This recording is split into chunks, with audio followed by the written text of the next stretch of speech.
Hi, this is Stan. Welcome back to the Crow's Nest Railroad. Well, we're out at Sahuaro Central. I thought you'd be interested in seeing what's going on out here, so here's an update.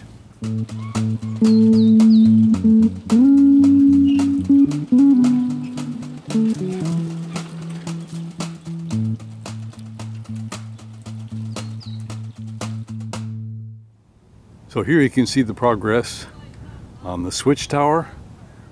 Got all the railings and the painting and the roofs done. Looking great. And here's the passenger platform. Got all the posts and the railing. And these signals are now mounted and in, except the arms have not been put on yet. We got to get everything wired up, and then they can put the big arms on. And the switches are now in, diverting traffic into the barn. And you can see we'll have 2 tracks into the car barn. Another project has been getting these wigwags up and mounted.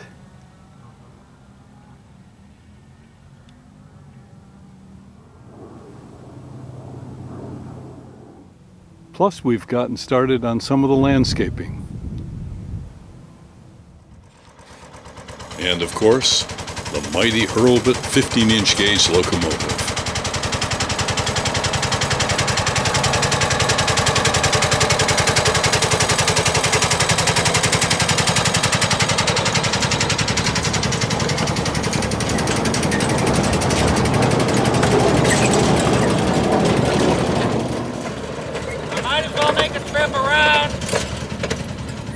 Hold on. You want to get on and film a trip? That's Shane and Tim, and they're going to take us for a test ride. Ready to go again?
Well, that's going to be it for this week. Hope you enjoyed the update here at Sahuaro Central. I will put a couple links down below for the Facebook page as well as the website for the fantastic 15-inch gauge Sahuaro Central. So hope you get a chance to ride up here soon. This is Stan saying thanks so much for joining us here on the Crow's Nest Railroad. I'll see you right here next time.